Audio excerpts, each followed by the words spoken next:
Hola, ¿qué tal? Et bienvenue sur la chaîne des personnes qui souhaitent avoir un style de vie beaucoup plus sain.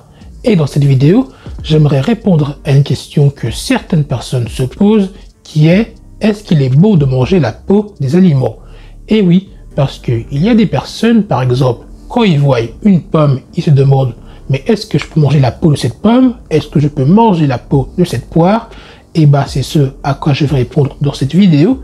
Donc sans plus de blabla, sans plus de transition, je te dis let's go pour la vidéo. Dans un premier temps, il faut savoir qu'il y a des aliments où tu peux manger la peau, mais il y a également des aliments où tu ne pourras pas manger la peau. Exemple, si je prends les mandarines, bien évidemment, la peau, tu vas pas la manger, même si je sais que certaines personnes la mangent, mais voilà, à la base, c'est pas censé se manger, c'est surtout là pour protéger la mandarine. Et inversement, tu as des aliments comme par exemple les noix d'amande. Les noix d'amande, c'est un fruit sec, en fait, c'est un type de fruit sec, on appelle ça plutôt un fruit à coque.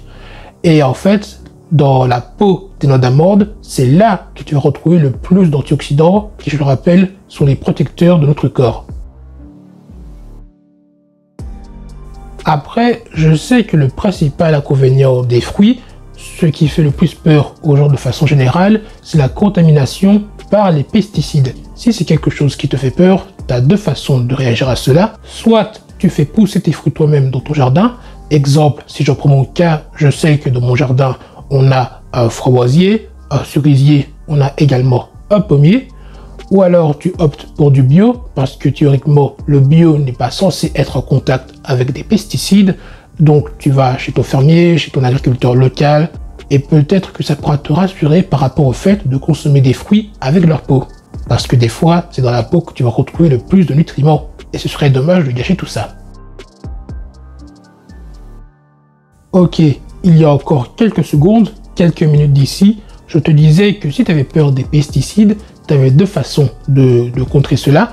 Et ben en fait, il y a également une troisième façon, et celle-ci, c'est tout simplement de nettoyer tes fruits. Et oui, parce qu'en fait, quand on nettoie nos fruits, on va réduire les risques liés aux contaminants extérieurs et aux pesticides. Personnellement, si je prends mon cas, je sais que ma mère, quand elle achète des fruits au magasin, et ben avant de consommer chaque fruit, on va toujours les nettoyer, même les peaux qui ne sont pas comestibles, comme par exemple les bananes. Mais oui, quand on achète des fruits au magasin, on nettoie tout systématiquement pour être sûr de ne pas avoir de problème par rapport à ça. Par contre, si tu ne sais pas forcément quels sont les aliments que tu peux consommer avec la peau, et bien voici une liste d'aliments justement que tu peux consommer avec la peau. Elles comprennent par exemple les pommes, les poires, les prunes, d'autant plus que les prunes, c'est super bon avec la peau. Mais de façon générale, les aliments que tu peux consommer avec leur peau, ce sont surtout les aliments qui ont une peau très très fine, d'autant plus que souvent leur peau contiennent pas mal de nutriments pour la santé. Donc si tu penses manger la peau, dans ce cas-ci, n'oublie pas de la nettoyer, surtout si tu l'as acheté au magasin. Et inversement, si tu ne sais pas quels sont les aliments que tu ne peux pas consommer justement avec leur peau, et ben voici une petite liste. Alors dans cette liste, on a les pastèques, les bananes, voire les avocats. En fait, leur point commun, c'est qu'elles ont une peau beaucoup plus épaisse, ce qui va rendre leur digestion beaucoup plus compliquée. D'autant plus que des fois leur peau est juste dégueulasse, mais ça tu le verras direct. Par exemple, je sais pas si tu as déjà goûté la peau d'un avocat, et bah c'est immonde. Donc forcément, si ton corps te dit que c'est pas bon, et bah écoute-le. J'espère que cette vidéo t'aura plu. Honnêtement, l'idée de cette vidéo, je l'ai eu parce que une fois, je discutais avec une personne et en fait, elle me racontait un débat qu'elle avait avec son compagnon qui était de: est-ce qu'on peut manger la peau des poires? Est-ce qu'on peut manger la peau des pommes et autres? En fait, de façon générale, est-ce qu'on peut manger la peau des fruits? Alors, elle était d'accord pour dire oui, on peut la manger, et son compagnon, il n'était pas du tout d'accord. C'est la raison pour laquelle j'ai décidé de faire des recherches un peu plus approfondies sur le sujet pour être beaucoup plus renseigné, et voici d'où est née cette vidéo.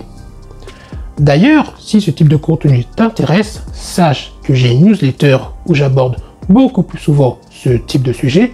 c'est le premier lien en description et sur celui-ci, je parle beaucoup plus souvent du style de vie sain et de la nutrition. Sur ce, je te dis à la prochaine, mais surtout, prends soin de toi.